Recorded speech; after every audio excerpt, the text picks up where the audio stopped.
Hello students, आज हम BA part second के प्रायोगिक भूगोल की बात करेंगे। प्रायोगिक भूगोल में आज हम बात करने वाले हैं जो सर्वेक्षण हमारे सिलेबस में दिया गया है उसकी हम चर्चा करेंगे। प्रिज्मेटिक कंपास सर्वेक्षण हमारे सेकंड ईयर के जो सिलेबस है प्रायोगिक भूगोल का उसके अंदर दिया गया है।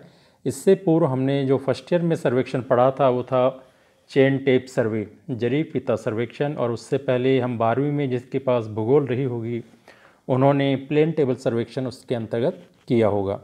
तो अब सेकेंड ईयर में अब हम प्रिज्मेटिक कंपास सर्वेक्षण करेंगे और इसमें थोड़ा बहुत जो जिनके पास पहले भूगोल रही है वो अच्छी तरह से जानते हैं सर्वेक्षण में किस प्रकार से कार्य किया जाता है, तो उसी से संबंधित कार्य इसमें किया जाएगा। सर्वेक्षण का जो मुख्य कार्य रहता है वो ये होता है कि किसी भी क्षेत्र में जब हम हमारा इंस्ट्रूमेंट लेके जाते हैं सर्वेक्षण का, चाहे वो प्लेन टेबल हो, जरी फीता हो या प्रिज्मेटिक कंपास, हमारा जो यंत्र है उसको लेके जाते हैं, तो उस मैदान में स्थापित करने के बाद में, उस क्षेत्र में उस चीज़ को स्थापित करने के बाद में हम उस जगह का चित्र बनाते हैं उसकी सहायता से, और वो एक मेजरमेंट के हिसाब से, एक गणना के हिसाब से करा जाता है। कोई ऐसे रेखा चित्र नहीं है जिसको अपनी अंदाजे से बना दिया जाए।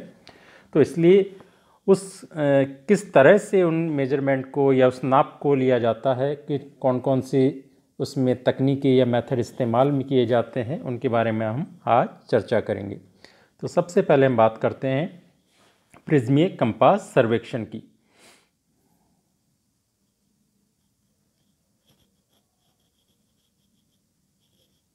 प्रिज्मेटिक कंपास सर्वे, प्रिज्मेटिक कंपास सर्वेक्षण या प्रिज्मेटिक कंपास सर्वेक्षण इसे कहा जाता है। हिंदी में इसका नाम प्रिज्मेटिक कंपास सर्वेक्षण है। महामारी जो जिस दौर से आज हम गुजर रहे हैं, क्लासरूम की कक्षा हम नहीं ले पा रहे हैं, तो ऐसी दशाओं में हमारे पास जो साधन है उसी का इस्तेमाल करते हैं। हम आपको समझाने का प्रयास कर रहे हैं यहाँ पर प्रिज्मेटिक कंपास। इससे पहले जब हम 12वीं में जब हमने सर्वेक्षण किया था, भूगोल जब हमारे पास में थी, तो इस तरह की एक टेबल उसको मैदान में हम ऐसे त्रिपाद स्टैंड पर स्थापित कर देते थे और उसके ऊपर एक पिन लगाकर उससे अलग अलग जो भी दूरियां थी, चाहे वो वृक्ष हो, चाहे वो बिजली का खंभा हो या कोई बिल्डिंग हो, दीवार हो, उसको हम अलग अलग जगह से नापते थे। तो इन सब की दूरियां अलग अलग आती थी और ये अलग अलग विधियों से किया जाता था, चाहे वो विकिरण विधि हो, प्रतिच्छेदन विधि हो, मालारेख विधि हो, बंद मालारेख, खुली मालारेख। तो इस प्रकार अलग अलग विधियों से ये सर्वेक्षण कार्य हमने किया था।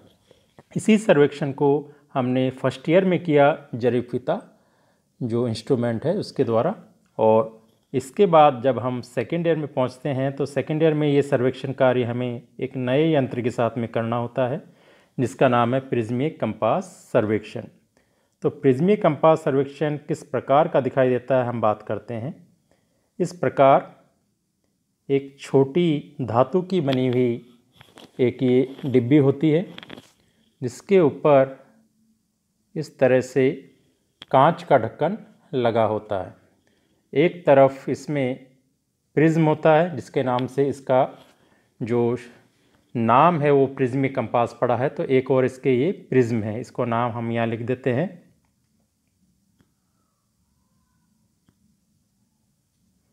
ये प्रिज्म है, यहाँ जो बताया हमने प्रिज्म, ये कांच का टुकड़ा है, इस तरह से एक और यहाँ लगा होता है। दूसरी ओर यहाँ पर है दृश्य फलक।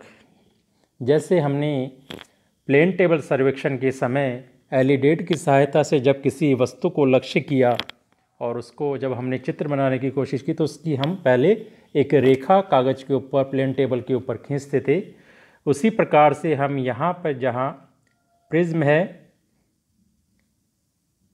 यहाँ से हमारी आँख होगी और यहाँ से जब सीध बनाकर हम किसी चीज़ को लक्ष्य करते हैं, इस तीनों चीज़ की ये आँख यहाँ पर और यहाँ पर ये दृश्य फलक, ऑब्जेक्ट वेन, और ये ऑब्जेक्ट, इन तीनों के सीध एक हो जाती है। इसके बाद इस डिब्बी के अंदर जो धातु की बनी है और जिसके ऊपर कांच का एक ढक्कन लगा है, उसके अंदर एक अंशांकित वलय है जो इस्पात का बना हुआ है, स्टील का बना हुआ अंशांकित वलय है।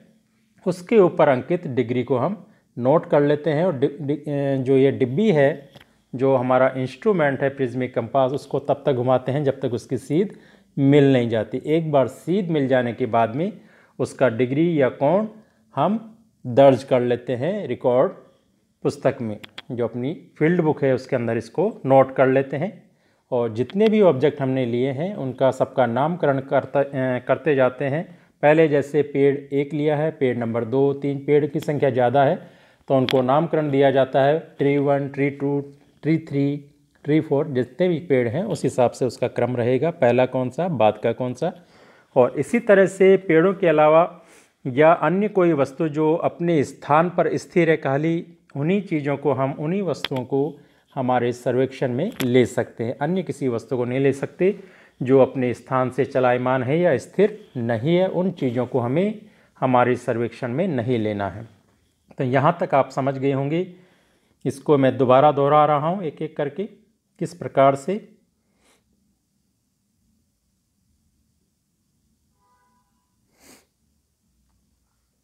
ये प्रिज्म है, इस प्रकार की ये डिब्बी है धातु की बनी हुई। इसके ऊपर एक कांच का ढक्कन लगा हुआ है, 3 पैरों का स्टैंड है। जैसे प्लेन टेबल सर्वेक्षण के समय जो त्रिपाद स्टैंड कसा जाता था, उसी तरह से ये नीचे इसके पेच है जिस पे ये कसा जाएगा इस डिब्बी को। और इस डिब्बी के एक सिरे पर ये कांच का टुकड़ा जो त्रिभुजाकार है वो लगा होता है, जिसे प्रिज्म कहा गया है। और दूसरी ओर एक इस तरह का फलक है जिसके अंदर धागा लगा रहता है। इन दोनों की सीध, इस धागे की सीध हम वस्तु की जो जिस वस्तु को हमें लक्ष्य करना है उससे मिलाते हैं। और उसके पश्चात हम इस डिब्बी के अंदर जो अंशांकित वलय है, जो इस्पात का बना हुआ वलय है, एक धातु का बना हुआ, उसके ऊपर जो कोण है, डिग्रियां हैं, उनको हम पढ़ते हैं और उसे फील्ड बुक में दर्ज करते हैं। दोबारा से मैं इसको बताऊंगा, इसको कोशिश करूंगा मैं इस वीडियो में आपको अधिकतर समझ में आ जाए। अगर नहीं आता उसके बाद दूसरा वीडियो हम दोबारा से इसको समझा सकते हैं इस चीज़ को। तो पहले हम समझें जो इसके अंदर अंशांकित वलय है वो किस तरह से उसमें रीडिंग पढ़ी जाती है। इस तरह से ये वलय है और इस पे नॉर्थ और ये साउथ, ये 2 चीज़ इस पे लिखे होते हैं, गुदे होते हैं। और ये वलय फ्री होता है, एक धुरी के ऊपर घूमता है चारों ओर। जैसे जैसे डिब्बी को घुमाते हैं ये भी साथ साथ घूमता है,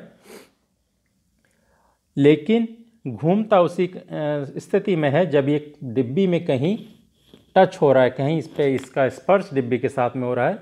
अगर ये कहीं पर भी स्पर्श नहीं कर रहा तो ये अपनी स्थिति पे एक जैसा बना रहेगा, खाली डिब्बी का जो बाहरी आवरण है वो घूमता है। तो इसके ऊपर अंशांकित वलय इस तरह से दिए होते हैं। इस तरह से जो अंशांकित जो डिग्रियां हैं, अंश है, वो इस तरह से बने होते हैं और उनको हमें नीचे देखना पड़ता है ये जो प्रिज्म है इसकी सहायता से। वैसे बिना प्रिज्म की सहायता से अगर इसे हम देखते हैं तो वो काफ़ी छोटे होते हैं और उल्टे लिखे होते हैं, इसलिए हम उसे पढ़ नहीं सकते। लेकिन प्रिज्म की सहायता से देखने से ये सारे अंश या डिग्रियां जब हम देखते हैं तो उन्हें हम मोटा देख पाते हैं और सीधी अवस्था में देख पाते हैं। तो प्रिज्म का ये कार्य इसके अंदर रहता है, जो वाइवा के समय जब परीक्षा होती है उस समय ये पूछा जा सकता है प्रिज्म के कार्य इसमें क्या हैं। और लिखित परीक्षा जो प्रायोगिक भूगोल की होती है उसके समय भी इसको पूछा जा सकता है।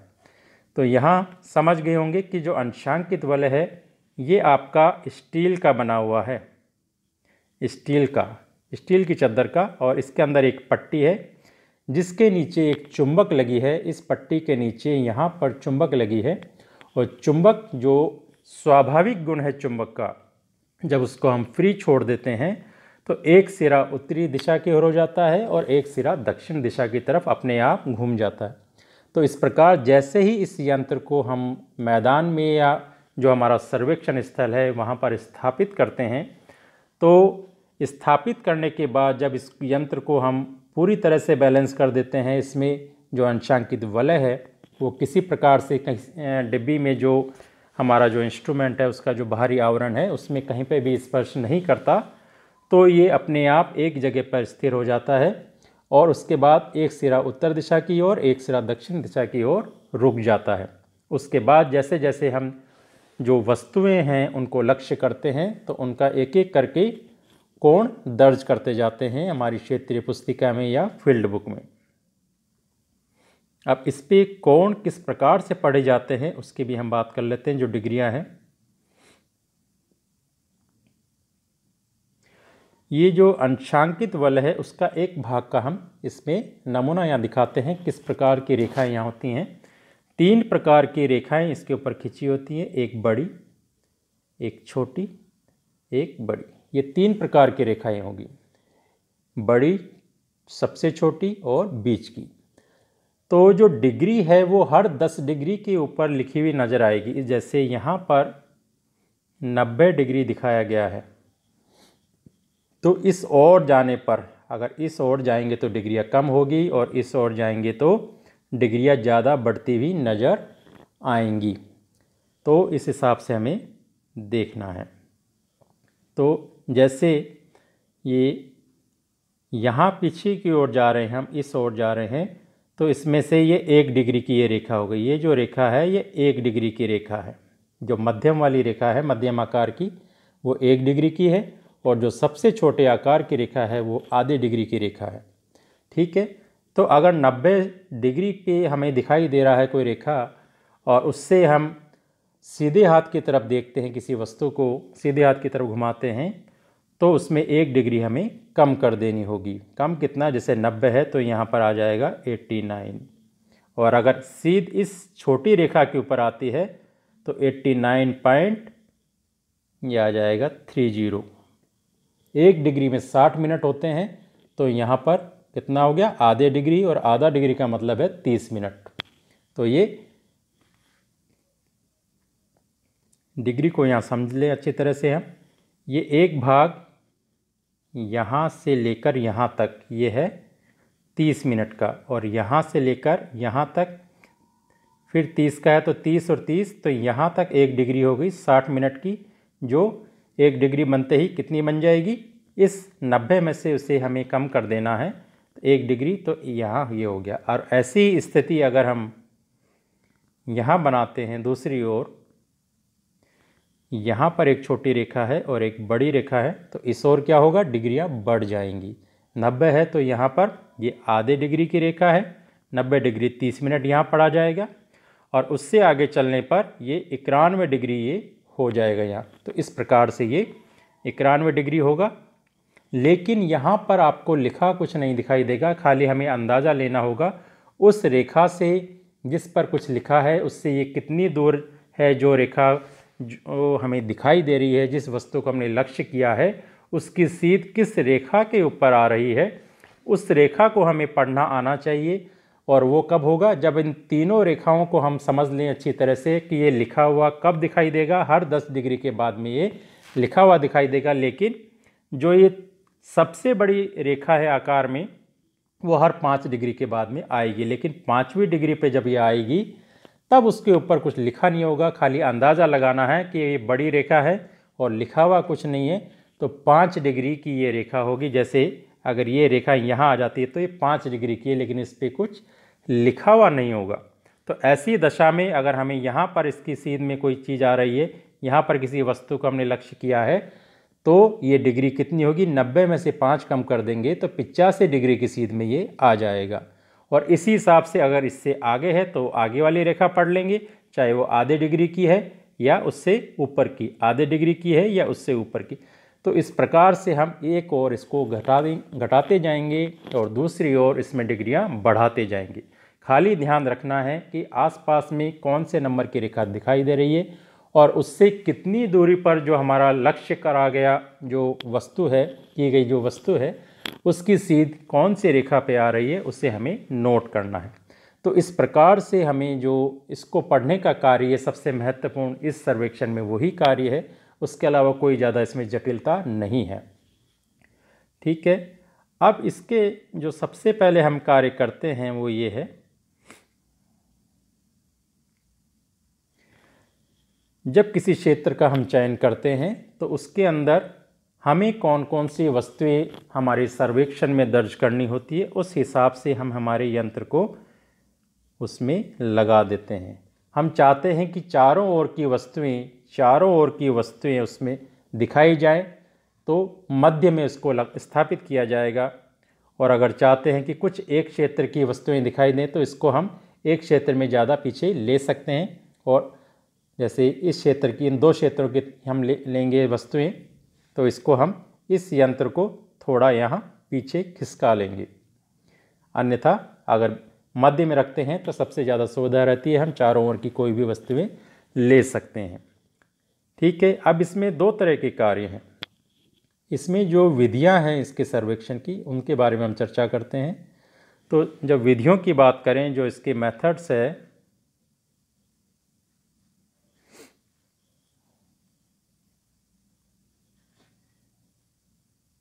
तो मुख्य विधियां इसकी कौन सी है उनकी हम बात करें। मुख्य विधियों की हम बात कर रहे हैं यहाँ पर। तो मुख्य विधियों में पहला है आपका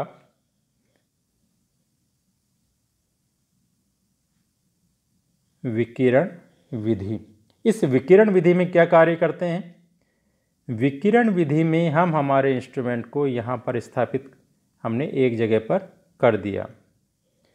इसके बाद चारों ओर की वस्तुओं को हम लक्ष्य करते हैं और इसका जो केंद्र है ज़मीन के ऊपर, इस यंत्र का जो एक कंकर गिरा के हम ज्ञात करते हैं, जैसा प्लेन टेबल सर्वेक्षण में ज्ञात करते थे, उस हिसाब से वो ज्ञात कर लेते हैं। और उसके बाद सारी दूरियां इसको लक्ष्य करके उसका पहले जो डिग्री है, जो कोण है, उसको फील्ड बुक में दर्ज करते हैं, क्षेत्रीय पुस्तिका में। और जो ये दूरी है इस केंद्र से ज़मीन पे जो केंद्र लिया गया है, वो दूरी सारी फीते की सहायता से मीटर में नाप ली जाती हैं, चारों ओर की। इस तरह से ये सारी दूरियां आ जाती हैं। और फिर एक बार ये सारी जब जो ये दूरियां हैं और जो ये सारी डिग्रियां हैं, कोण हैं, इनको हम क्षेत्रीय पुस्तिका में उतार लेते हैं, तो इसे लैब में जाकर हम हमारे बड़ी शीट के ऊपर इस चित्र को पक्का चित्र बना सकते हैं। दी गई जो दूरियां हमने जो दर्ज करी हैं और जो इसके कोण हैं, उनकी सहायता से जो 360 डिग्री का जो डी आता है, प्रोटेक्टर आता है, उसकी सहायता से हम सारे जो अंश हैं, जो डिग्रियां हैं, उनको चारों ओर अंकित करके और उनकी जो दी गई दूरियां हैं उनको पैमाने के हिसाब से, पैमाना जो हमने फर्स्ट ईयर में पढ़ा होगा, पैमाना, क्योंकि कागज़ हमारे पास इतना बड़ा नहीं होता कि उस पर बहुत ज़्यादा दूरियां बड़ी बड़ी ली जा सके। मीटर में दूरियां उस पर लेना संभव नहीं है बहुत ज़्यादा, क्योंकि सारी दूरियां मीटर में आती हैं, कोई 10 मीटर 5 मीटर, तो इतना बड़ा कागज़ ना तो ले सकते हैं, ना उस पर चित्र बनाना कोई आसान कार्य होता है। तो ऐसी दशा में पैमाने की सहायता से, जिसे स्केल कहा जाता है, पैमाना माना जाता है। पैमाना किस हिसाब से? 1 सेंटीमीटर बराबर 1 मीटर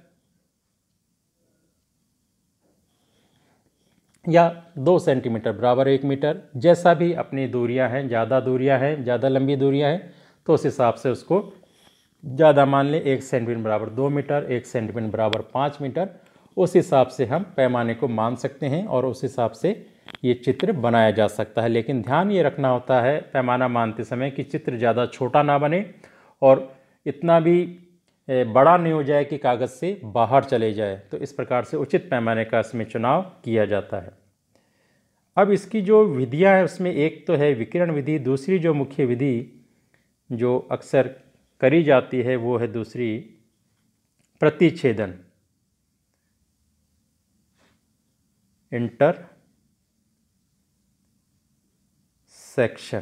इंटरसेक्शन कहें या इसको हिंदी में नाम हम दें प्रतिच्छेदन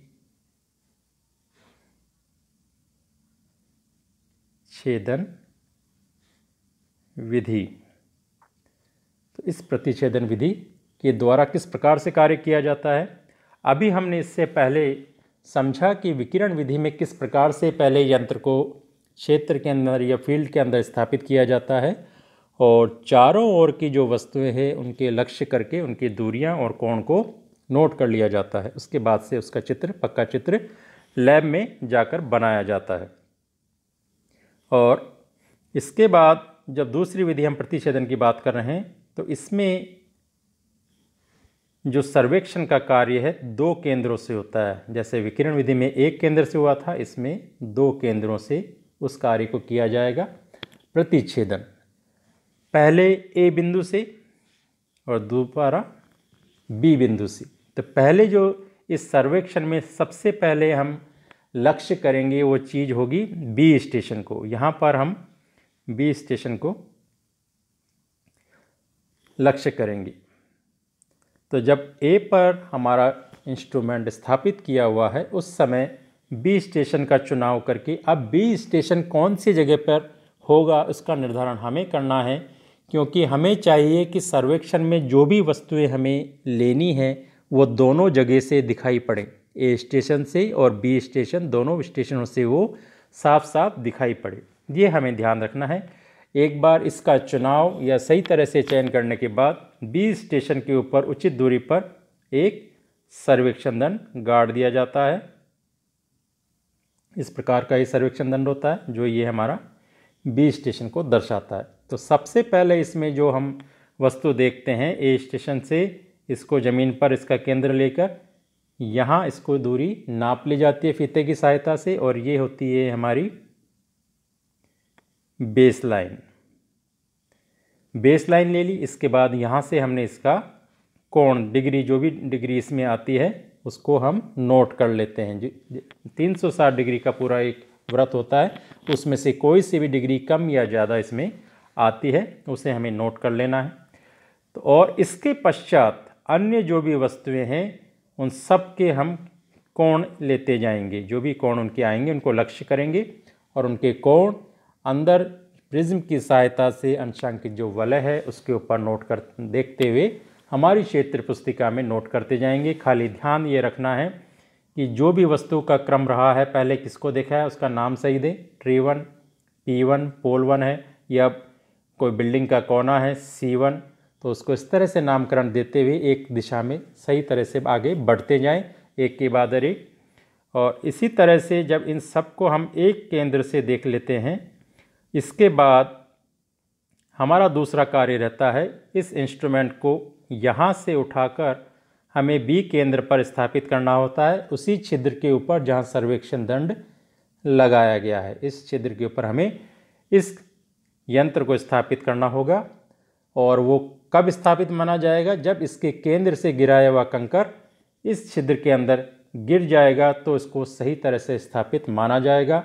और दूसरा जो चीज़ है सही तरह से जो इसको जो वैलिड मानने का, वो ये है कि जब हम इस इंस्ट्रूमेंट को बी पर ले जाते हैं, ये ए है और ये बी।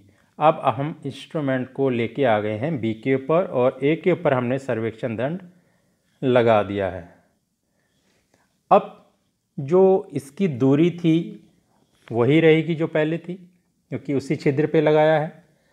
लेकिन इसका जब हम कोण देखेंगे, पहले यहाँ से कोण हमने लिया था तो वो अलग आएगा, और इसके बाद जब हम यंत्र को यहाँ लेके आ गए तो इसके पीछे की तरफ हम मुड़ के देखते हैं सर्वेक्षण दंड को, तो इसकी डिग्री या जो अंश है वो अलग आएगा। तो दोनों में जो अंतर है वो 180 डिग्री का सही आ रहा है, तो सही माना जाएगा कि ये सर्वेक्षण कार्य बिल्कुल सही चल रहा है, क्योंकि 180 डिग्री का मतलब है बिल्कुल सीधा। 180 डिग्री की रेखा का मतलब है बिल्कुल सीधी रेखा, मतलब किसी प्रकार की कोई इसमें त्रुटि नहीं हुई है। अगर कोई थोड़ी बहुत भी त्रुटि रहती है तो 180 से कम या ज़्यादा इसमें से हो जाता है, तो ये हमें उसी समय सही करना होगा। तो एक बार यंत्र जब बी स्टेशन पे स्थापित हो जाता है तो पहला कार्य हमें है ए को वापस देखना, उसके बाद उन सब चीज़ों को वापस देखना जो ए केंद्र से देखी थी। ए केंद्र से जैसे ये देखी है, इन सब चीज़ों को जब हम बी केंद्र से देखते हैं तो ये रेखाएं कहीं ना कहीं कटती हैं, इस तरह से ये कटेंगी। तो जो कार्य हमने विकिरण विधि में फीतों से नापकर करा था, इसके अंदर खाली ए की दूरी नापनी है। ए से बी की दूरी जो बेस लाइन है, आधार रेखा है, इसके अलावा पूरे सर्वेक्षण में कोई भी दूरी फीते से नहीं नापनी है, क्योंकि जब दो केंद्रों से ली गई जो रेखाएं हैं आपस में कटेंगी तो उस वस्तु की जगह अपने आप आ जाएगी, उसकी जो प्रतिच्छेदन का जो स्थान होगा वहाँ पर वो अपने आप दिखा देगा। इस तरह से जो भी चीज़ होगी उस बिंदु पे अपने आप आ जाएंगी।